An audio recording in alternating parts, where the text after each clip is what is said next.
Assalamualaikum warahmatullahi wabarakatuh. Semangat pagi teman semua. Semoga teman-teman pagi ini dalam kondisi yang sehat, bahagia dan sejahtera. Teman-teman, pagi ini kita akan belajar bersama pelajaran sejarah kelas 12, yaitu pembahasan soal penilaian akhir tahun.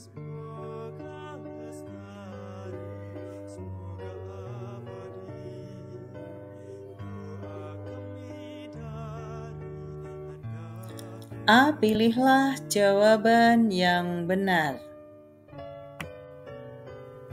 Nomor 1. NATO memiliki dua badan, yaitu DPC dan NPG. Fungsi DPC adalah jawaban B. Nomor 2. Pembentukan Pakta Warsawa pada tahun 1955 untuk menghadapi kemungkinan ancaman NATO. Dalam perkembangannya, Pakta Warsawa didominasi oleh Uni Soviet yang ditandai dengan A. Penetapan doktrin Brezhnev oleh pemimpin Uni Soviet. B. Penerapan politik destalinisasi di semua negara sekutu Uni Soviet. C. Pembentukan Partai Komunis di negara-negara Eropa Timur. D. Perubahan sistem politik demokratis menjadi sosialis di Eropa Timur. E. Pembentukan badan militer khusus di setiap negara sekutu Uni Soviet.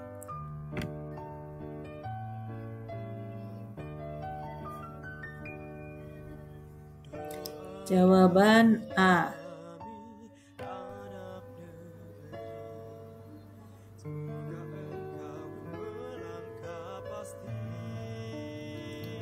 Perhatikan prinsip-prinsip berikut. 1. Mengordinasikan pertahanan bersama di kawasan Pasifik.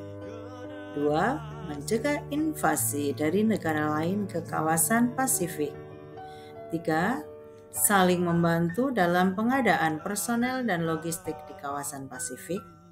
4. Meningkatkan kerjasama militer untuk mencegah terjadinya agresi negara lain. 5. Saling membantu dalam upaya mencegah munculnya para agresor di kawasan wilayah ANZUS. Prinsip-prinsip ANZUS adalah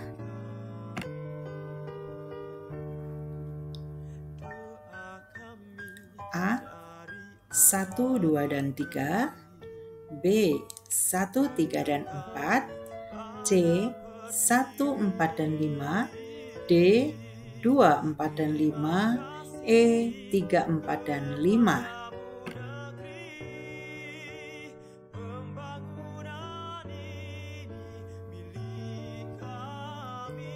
Nomor 4. CENTO merupakan fakta pertahanan militer yang terdiri atas negara-negara di kawasan Timur Tengah. Pada 1959, Amerika Serikat turut bergabung dalam fakta pertahanan tersebut dengan tujuan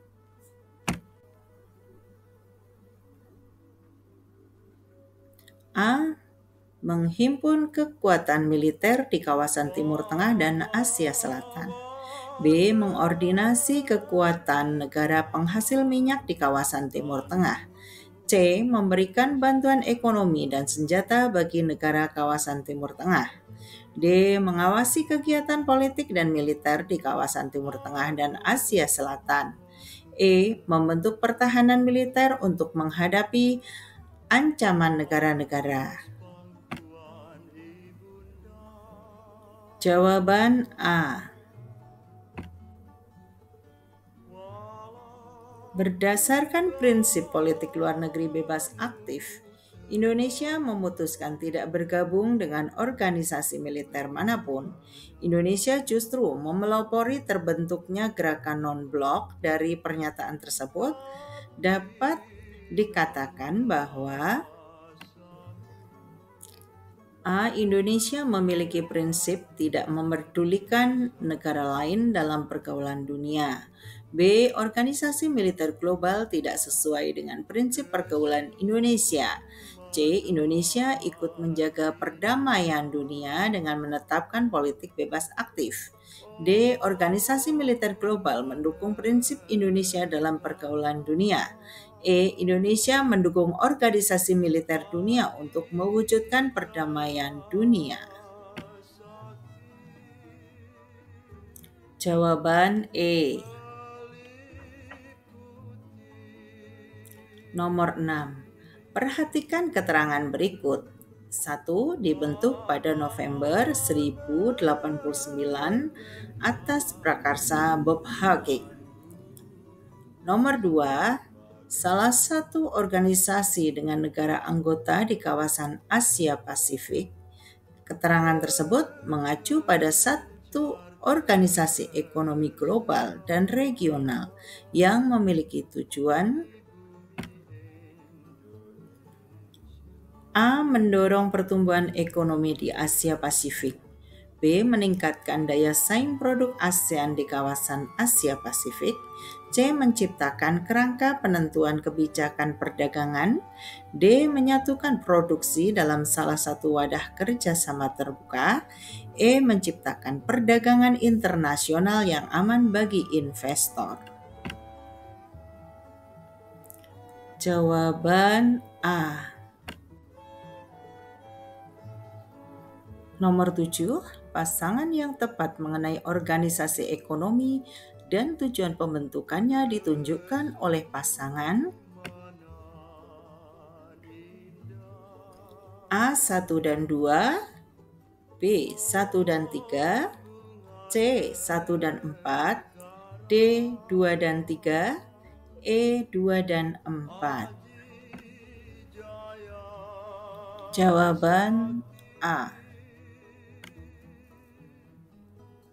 Nomor 8. Salah satu prinsip GATT adalah resiprositas yang berarti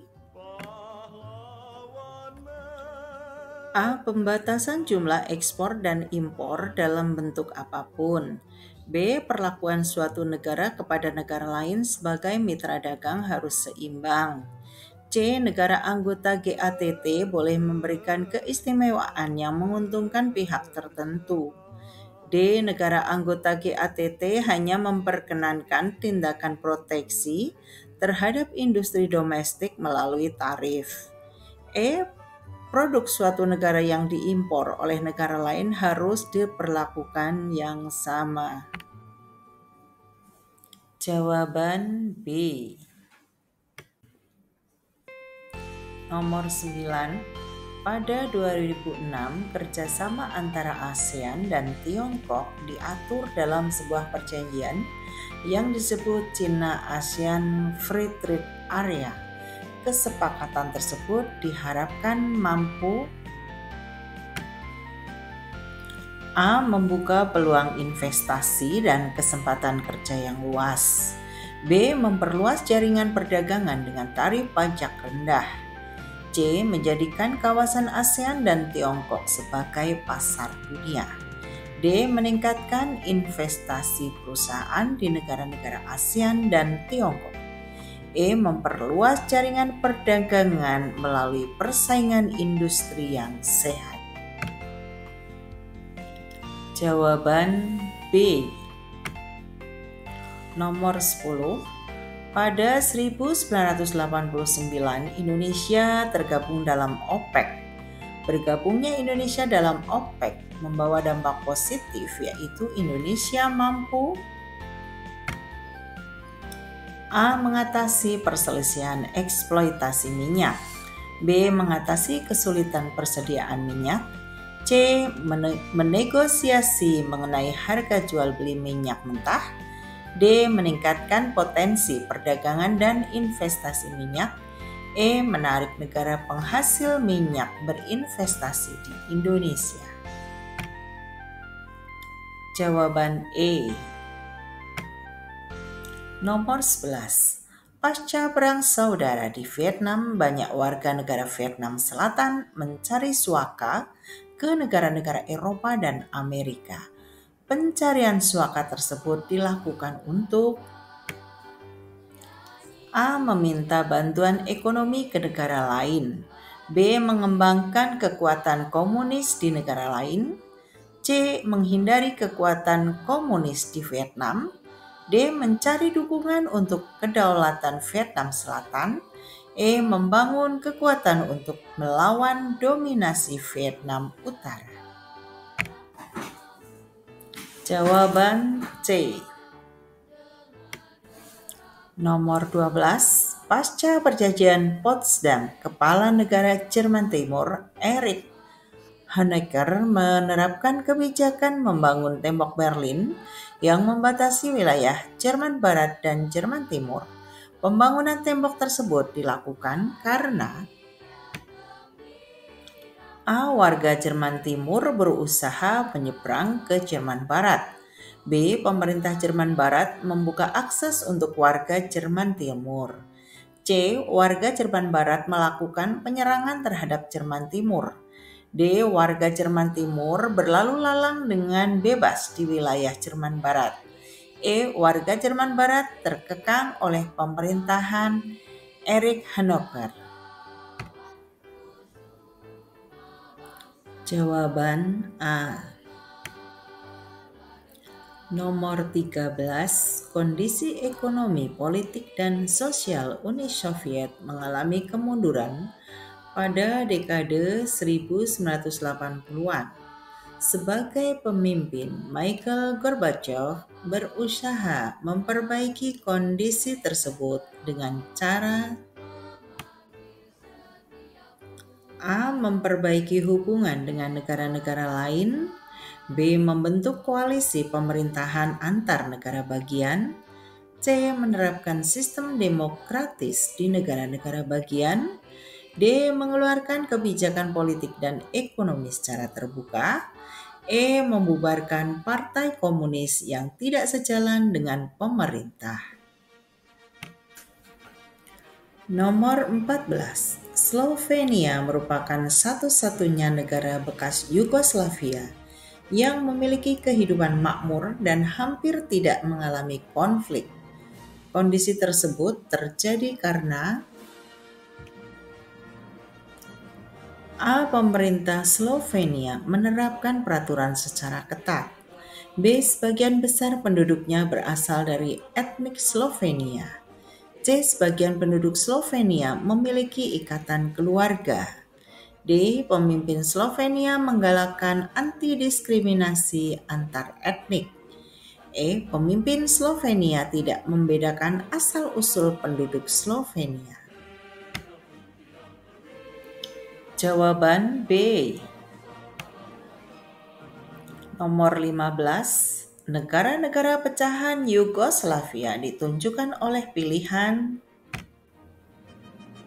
A. Serbia, Estonia, Slovenia, B. Kroasia, Estonia, Slovenia, C. Serbia, Bosnia, Montenegro, D. Yunani, Kosovo, Makedonia, E. Latvia, Kroasia, Montenegro. Jawaban C. Nomor 16. Revolusi Beludru terjadi pada 17 November sampai 29 Desember 1989. Latar belakang terjadinya revolusi tersebut adalah A. Ketidakpuasan rakyat terhadap Partai Komunis Cekoslowakia.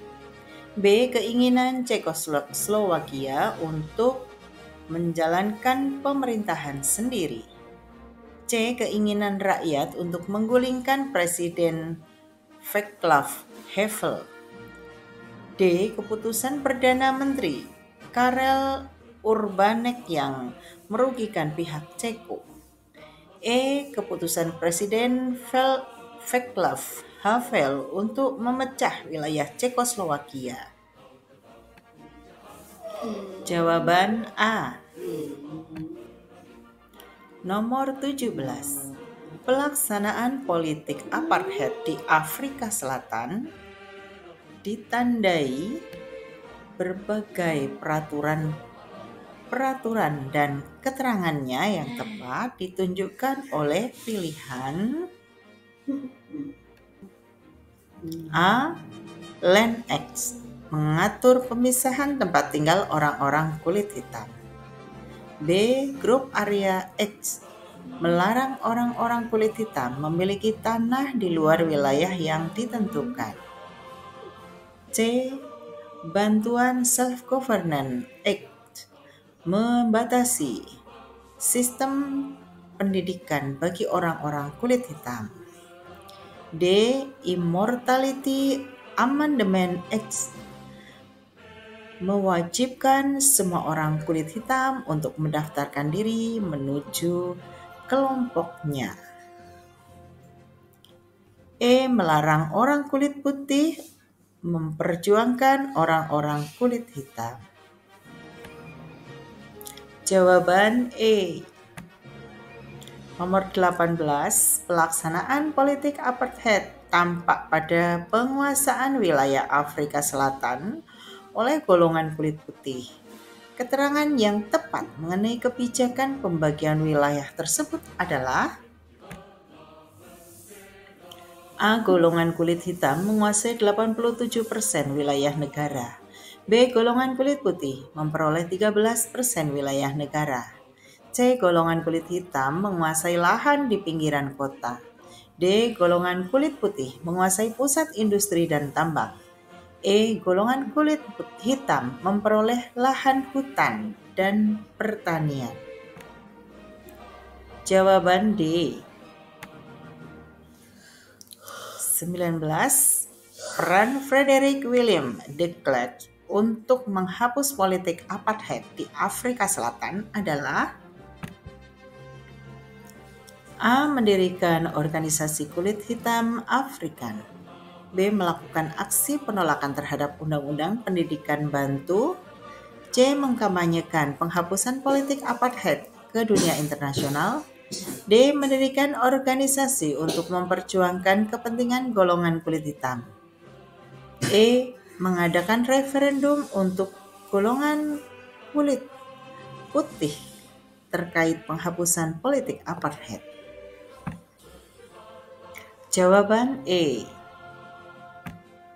Nomor 20, perhatikan deskripsi berikut. 1.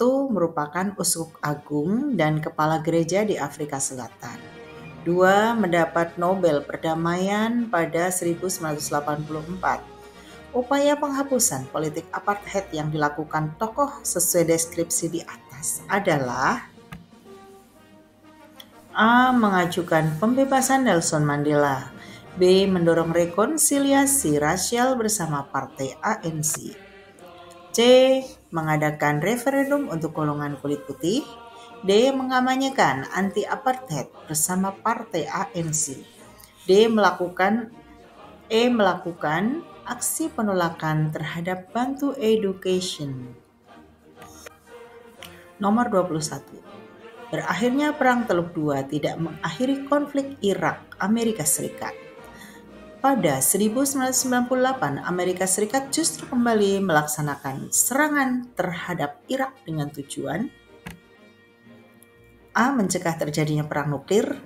B. Menghancurkan industri nuklir Irak. C. Menduduki ladang minyak utama Irak. D. Mengambil alihan sistem telekomunikasi Irak. E. Menggulingkan kekuasaan Saddam Hussein. 22. Konflik di Suriah terjadi antara pemerintahan Suriah di bawah pimpinan Bashar al-Assad dan kelompok oposisi. Keterangan yang tepat terkait perang di Suriah terdapat pada pernyataan A. Aksi demonstrasi penduduk Suriah untuk melengsarkan pemerintah yang sedang berkuasa. B. Pasukan oposisi menghendaki Presiden Suriah melakukan perombakan pemerintahan. C. Konflik di Suriah diawali oleh munculnya kelompok Islam State of Iraq and Syria. D. Aksi demonstrasi di Suriah diawali penyiksaan pelajar anti pemerintah oleh pihak kepolisian. E. Kepolisian Suriah mendukung kudeta. Jawaban D. 23. Keberhasilan Ferdinand Marcos pada periode sebelumnya membawa ia kembali memenangi pemilu pada 1973.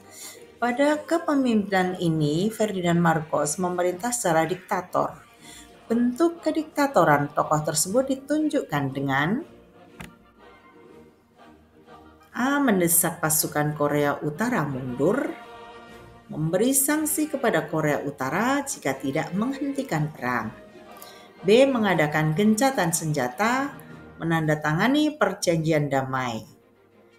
C. Mengadakan kesepakatan Korea Utara dan Korea Selatan atas pembagian wilayah, melakukan gencatan senjata. D. Menandatangani perjanjian damai, melakukan demilitarisasi wilayah.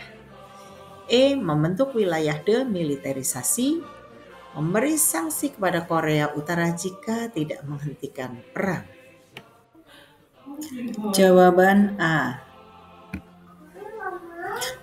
25. Akibat diskriminasi etnik Uighur yang dilakukan oleh pemerintah Tiongkok, etnik Uighur melakukan perlawanan. Dampak perlawanan tersebut adalah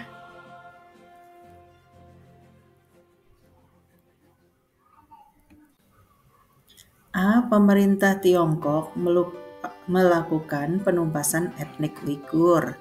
B. Terjadi kerusuhan berskala besar di daerah Urumqi. C.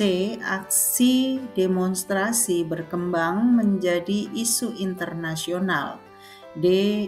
Pengasingan etnik Uighur ke wilayah Xinjiang bagian barat.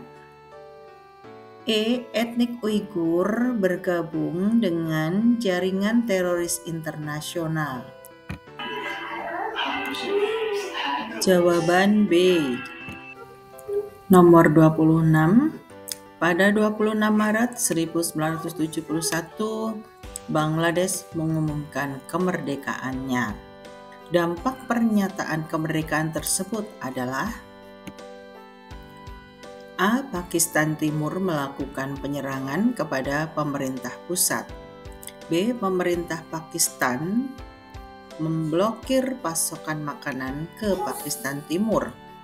C. Rakyat Pakistan menuntut mundur Perdana Menteri Bangladesh Sheikh Mujibur Rahman. D. Rakyat memperoleh kebebasan dari pemerintahan Pakistan Barat. E. Terjadi perang kemerdekaan antara Pakistan dan Bangladesh. Jawaban E. Nomor 27. Perhatikan keterangan berikut. 1. Angka pengangguran dan kemiskinan tinggi. 2. Anggota pemerintahan didominasi etnik Muslim. 3. Pelarangan pembentukan organisasi masyarakat. 4. Pelanggaran hak asasi manusia seperti kekerasan fisik. 5. Pembungkaman media pers dan kebebasan berpendapat. Keterangan yang tepat mengenai pelanggaran dan permasalahan pada masa pemerintahan Presiden Zain Al-Abidin bin Ali di Tunisia ditunjukkan oleh angka A. 1, 2, dan 3, B. 1, 3, dan 4, C. 1, 4, dan 5, D. 2, 3, dan 4, E. 2, 4, dan 5.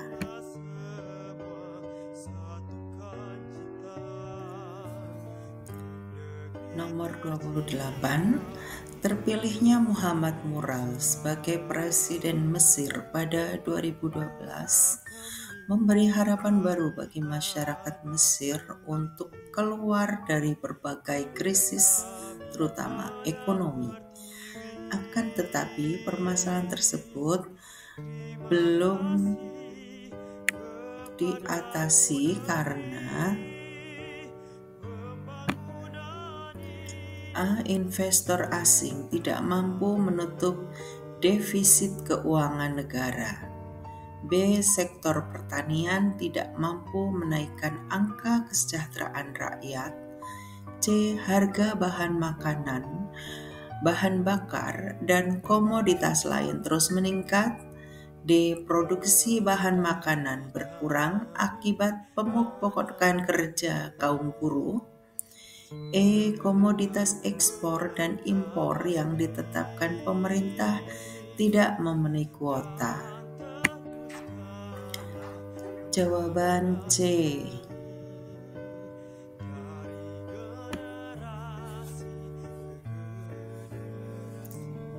Nomor 29. Sanksi yang dijatuhkan negara-negara Eropa dan Amerika Serikat kepada Rusia terkait krisis Crimea berdampak buruk pada perekonomian, yaitu A. Sektor wisata di Crimea tidak berkembang. B. Investasi asing terhadap Crimea menurun. C. Eksploitasi kekayaan alam di wilayah Crimea. D. Sektor industri senjata mengalami penurunan. E. Perebutan ladang tambang antara Ukraina dan Rusia.